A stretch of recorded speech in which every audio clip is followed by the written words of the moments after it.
Hi, I'm Jay with Heroes and Dreams, and welcome to Advanced Comics for March 16th, 2011.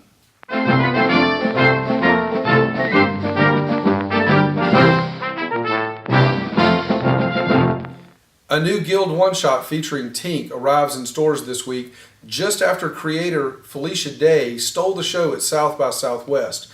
We here at Heroes and Dreams love Felicia Day and the Guild, and these character one-shots have been pretty terrific.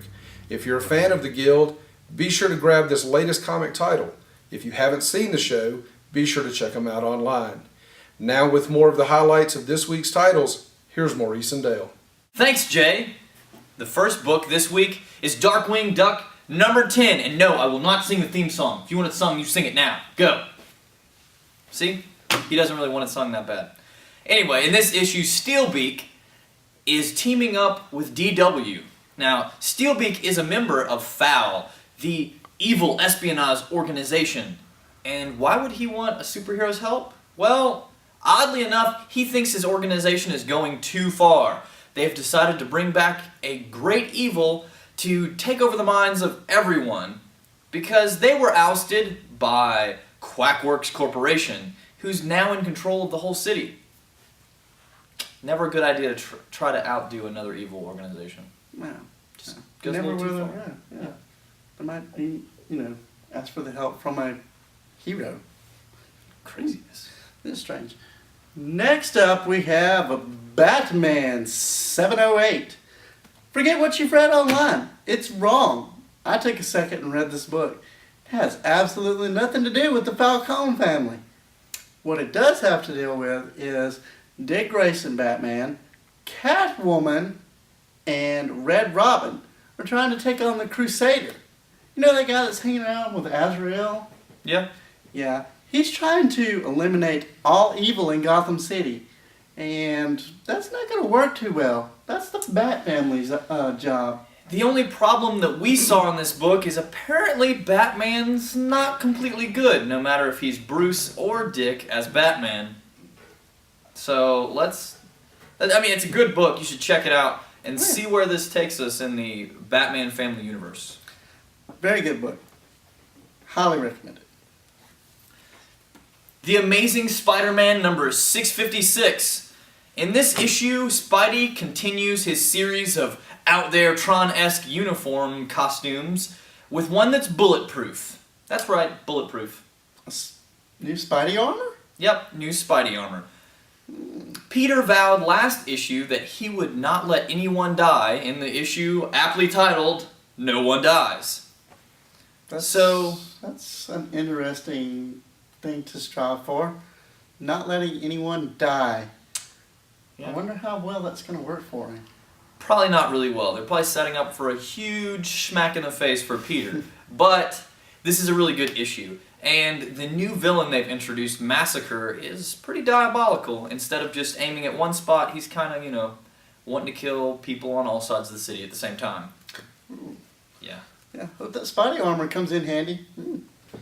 Alright, next up we have Superman 709. As Soup's grounded storyline continues through Boulder, Colorado, the Flash speeds into town with some strange new information dealing with Superman. This doesn't look good. The whole grounded storyline honestly has been a bit depressing as far as the Superman story arc goes because, who wants to see a Superman that can't fly, let alone have to watch him go through basically his own odyssey? It's pretty rough stuff going on. True. But, been a good read, so keep it up. Ruse number 1 sees Simon Archer, the Victorian era's greatest mind. Well, he's the smartest man alive, and he's their best detective because of this. Pretty much the Batman or Sherlock Holmes of his time. Well, at least he thinks he's the smartest one alive, but we will be specific, he's the smartest man alive. In this issue, he meets Emma Bishop, considered his equal, but it's a woman. In the Victorian age. Unheard of. Next up is Death of Zorro.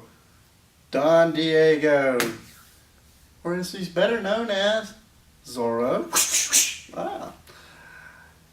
He's retired. He's 60 years old. Long since retired. Yeah, long since retired. He was hoping to stay this way, but unfortunately those rascally Confederate bushwhackers are out attacking the Indian settlement. I think our elderly vigilante is going to need a little help. Who could it be? He probably rides a horse as well, but I have a feeling he's a bit more of a gun wielder than a swordsman. The Lone Ranger, maybe? That's right, the Lone Ranger. Uncanny X-Men Annual number 3. This story arc sees the X-Men in the negative zone, and they can't find their way out. And most of this is due to the supervillain Blastar. This story arc is going to be a crossover series in the Steve Rogers Super Soldier and in Namor. So Marvel's going back with the crossovers through the annuals. Yep. Haven't done this in a while. Let's see how that works. I wonder if in that negative zone they might run into somebody else. Okay. Hopefully not. Hopefully not, because I don't think that's going to be very pretty.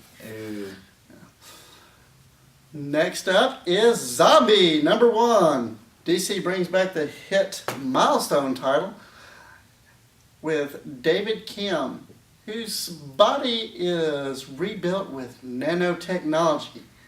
This allows him not to die, hence the term zombie. Yeah, the only problem with this is the nanotechnology doesn't really play nice with other people.